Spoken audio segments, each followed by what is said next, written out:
As the lockdown eases, no doubt your mind starts to daydream of the lovely vacations that are long overdue.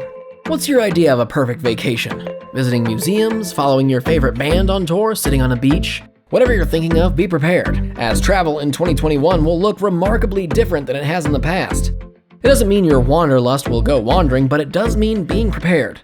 Rest assured, you can still scratch that travel itch. So fasten your seatbelts. Let's take a tour of what travel might look like in the next year.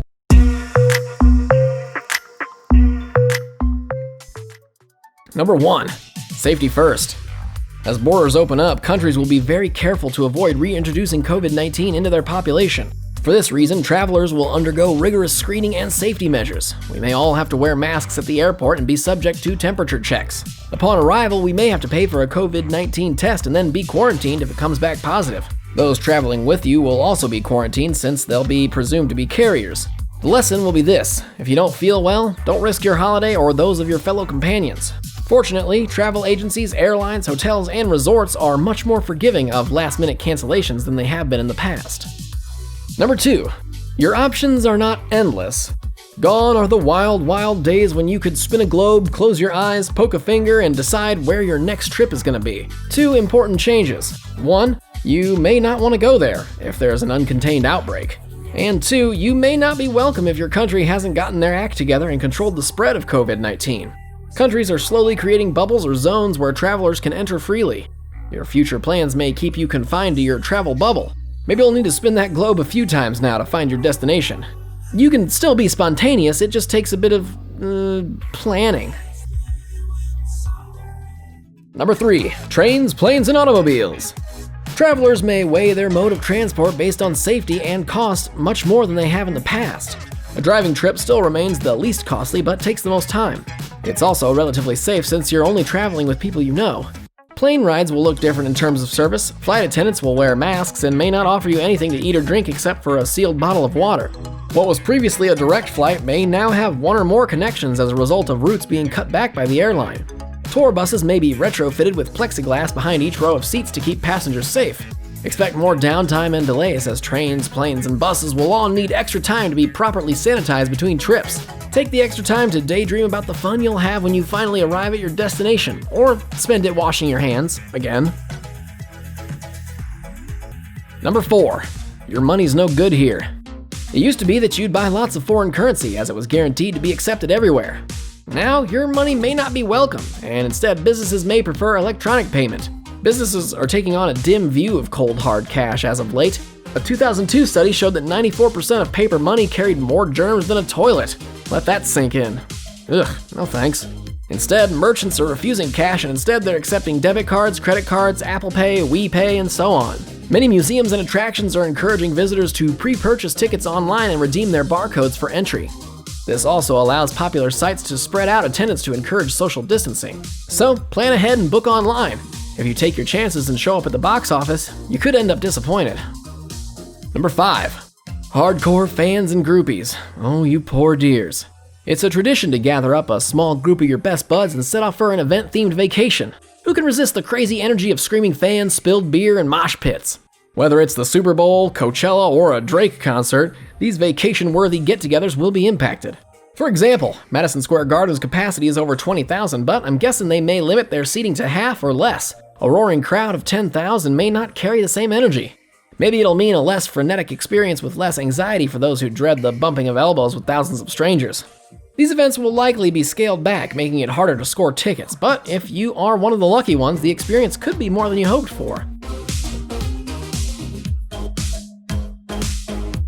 Number 6. All-inclusive vacations. No doubt the biggest appeal of an all-inclusive vacation, besides the beach, is the all-you-can-eat, all-you-can-drink feature of the resort.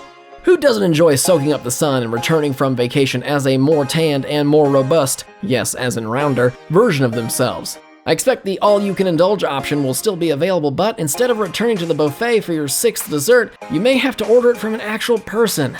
Yes, be prepared to be judged. Brace yourself for that inevitable eyebrow raise. Yes, sir, of course you may have both of tonight's entrees plus all 4 of the featured desserts. It'll be right back with your 3 appetizer and 1 diet soda.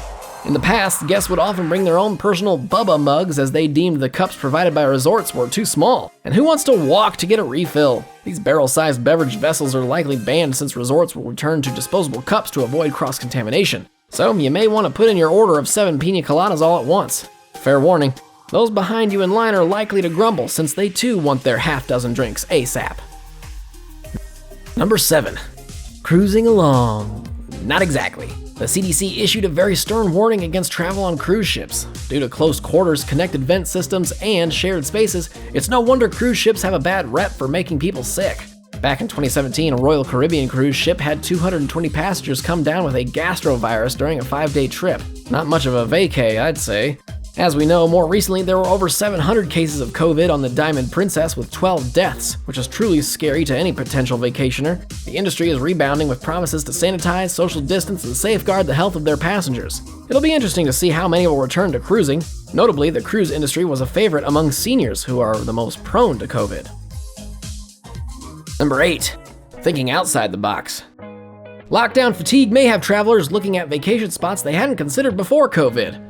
With the aim of being one with nature and keeping social distance, I expect outdoor adventure destinations will be widely popular. Whether it's renting a cabin or camping, or glamping if you prefer, which I definitely do, getting outside is the key to feeling safe and relaxed. Fiji? Why not? With outbreaks in major tourist destinations around the world, many travelers are looking at places they previously overlooked for their holiday.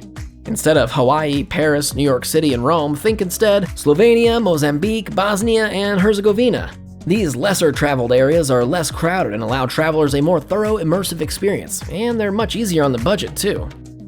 And number 9, mucho dineros. I won't bore you with the economics of price, but there will be less available seating due to social distancing. There could be lots of people who want to travel, think lockdown fatigue. The travel industry is faced with new and higher expenses. Businesses are faced with new costs like masks, temperature gauges, signage, staff training, and extra cleaning.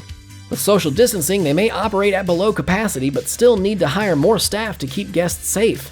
Lower supply, high demand, and higher expenses. It doesn't take a genius to figure it out. It'll cost us more to take the same trip that we took in the past. Travel has always been a privilege for me. In addition to the cost of flight, accommodations, and food, I'm also not getting paid at work. Imagine explaining the concept of travel to a space alien. Yeah, I do have a nice cozy home, but I want to pay to go and stay at another home. Yeah, it's smaller and very expensive. No, nothing's wrong with my current home. How do you explain the pull of adventure and travel? What do you think? Will you be traveling in 2021? Are you anxious? Are you saving up your nickels? Let us know in the comments where you plan on heading to first, and be sure to subscribe and turn on those post notifications to become part of the hyped trending crew. See you later.